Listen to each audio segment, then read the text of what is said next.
Okay, students, now we have the Huygens construction. First we discuss this Huygens construction. What it says, I once again quote the Huygens principle. According to Huygens principle, a source of light will give rise to the formation of a primary wavefront. Let us say AB is a primary wavefront. ध्यान से समझोगे. Let AB is a primary wavefront. Followed? Now, what happens? It is a source of light. Suppose at t is equal to 0, it starts. At t is equal to 0 instant, it starts emitting the waves. Okay? And at the instant of time t is equal to t, if I examine which are the particles vibrating in the same phase, we are getting this. We are getting the locus of all those points which are particles which are vibrating in the same phase, and we are getting this locus AB. This is giving us the primary wavefront. Followed?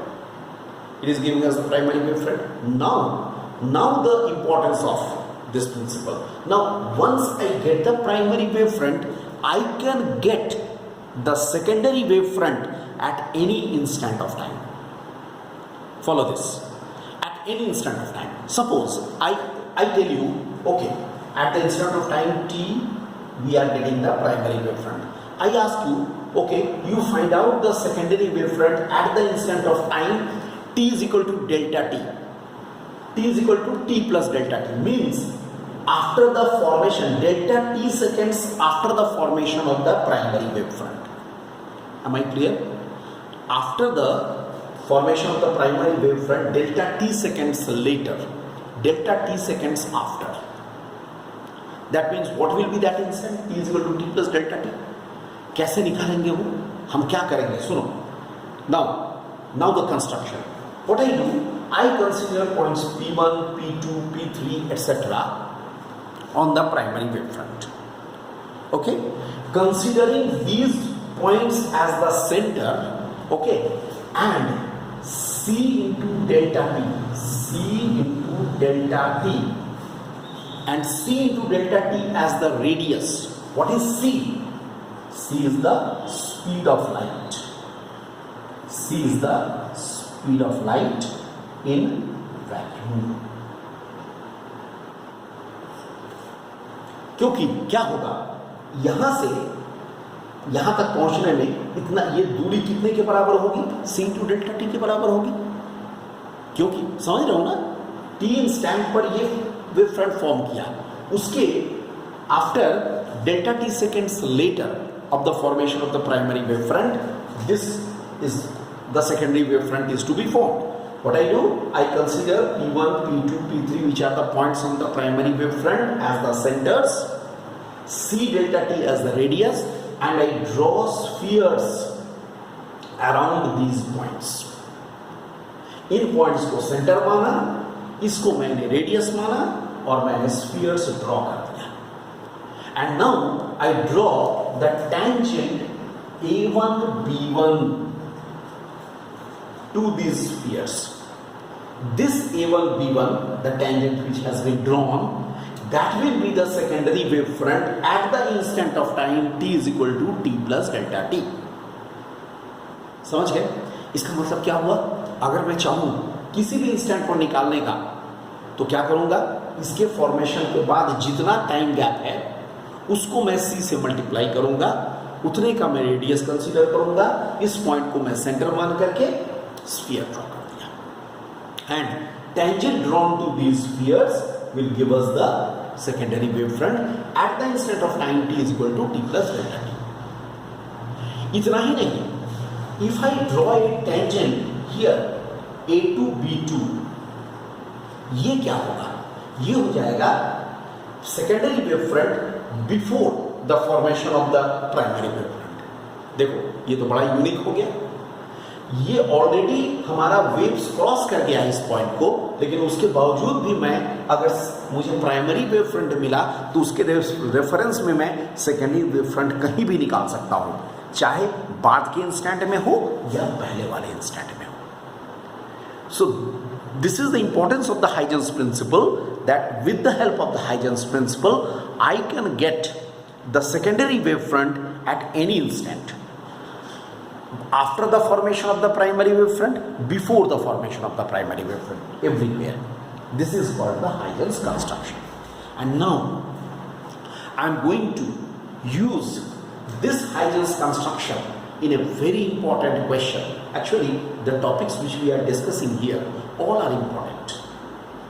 All the topics are important. So, now we are going to use this in case of the law of reflection. Here is the law of reflection. Okay, I think all of you have understood Huygens principle and Huygens construction. Now I am going to use it in this case in the Huygens here in case of the law of reflection. The questions are often asked, derive law of reflection or law of refraction with the help of the wave theory or with the help of the Huygens principle. तो mind this, हम लोगों ने law of reflection बहुत बार discuss किया है, पहले कई बार हम लोग डिस्कस कर चुके हैं, लेकिन यहाँ पर स्पेशलिटी क्या है, मैं इसको कैसे डिस्कस करूंगा, with the help of the Huygens principle, not by any other thing, Huygens principle के द्वारा. तो जरा अब हम लोग फोकस करें कैसे हम लोग लॉ ऑफ रिफ्लेक्शन को डिराइव करते हैं या इसको एक्सप्लेन करते हैं on the basis of the Huygens principle. Followed. Suppose XY, I think you can see in your figure, XY is a reflecting surface. XY is a reflecting surface.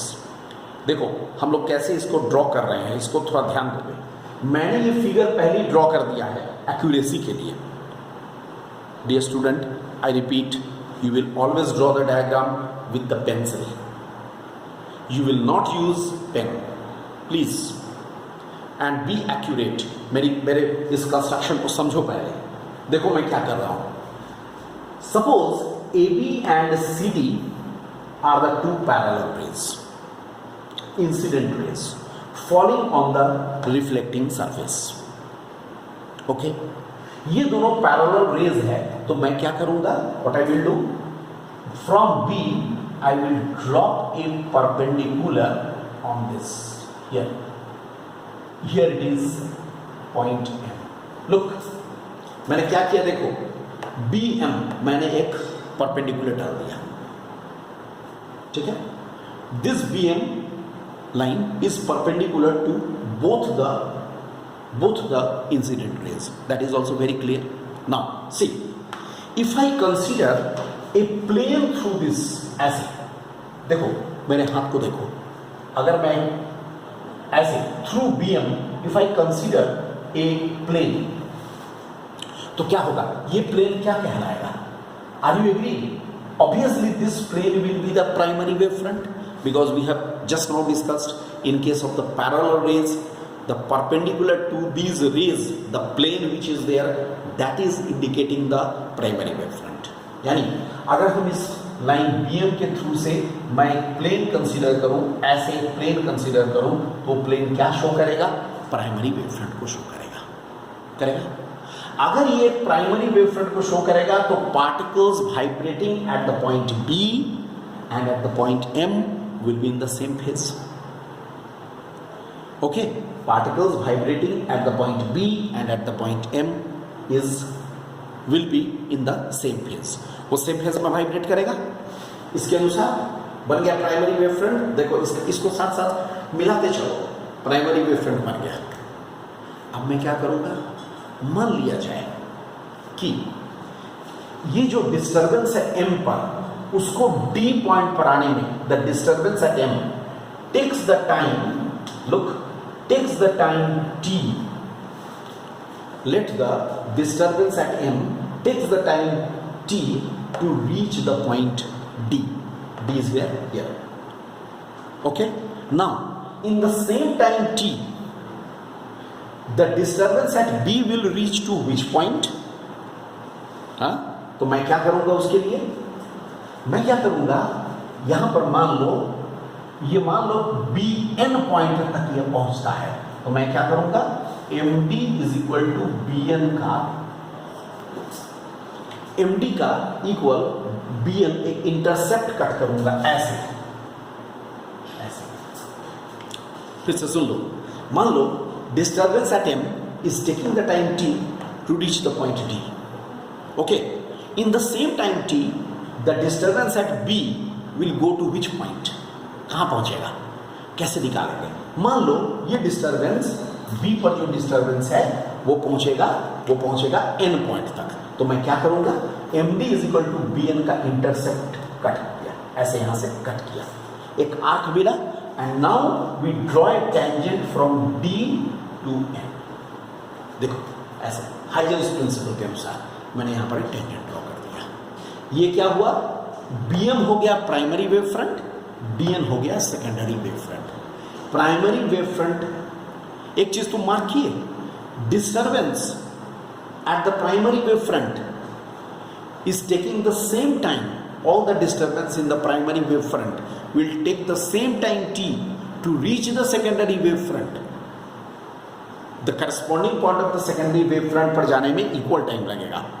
m से disturbance को d पर जाने में t समय लगा, b से n तक जाने में भी उतना ही समय लगेगा। corresponding points तक पहुंचने में उसे equal time लगेगा। Clear it is? So M D is equal to B M. तो इसका मतलब क्या हो गया, ये बन गया हमारा सेकेंडरी वेव फ्रंट। और फिर मैं क्या करूंगा, ये सेकेंडरी वेव फ्रंट बन गया, अब मैं बी से इस पर परपेंडिकुलर डाल के ऐसे एक्सटेंड कर दिया। मैंने बी से इस पर परपेंडिकुलर डाला, डी एन पर परपेंडिकुलर डाल के एक्सटेंड कर दिया। बी हो गया रिफ्लेक्टेड रे और उसका पैरेलल डी एफ दूसरा रिफ्लेक्टेड रे। मुझे लगता है student you have understood what I have done. मैंने पहले कहा कि मैं ड्रॉ करके रख दिया, लेकिन इसको एक्सप्लेन ऐसे करूंगा, on the basis of the Huygens principle I have drawn this two reflected rays. Incident rays मुझे मिल गया, प्राइमरी वेव फ्रंट मिल गया, सेकेंडरी वेव फ्रंट में हाइजेंस प्रिंसिपल से मैंने बनाया और फिर उससे रिफ्लेक्टेड रे मिला। Now these two are the reflected rays. Okay, in the next lecture I am completing it.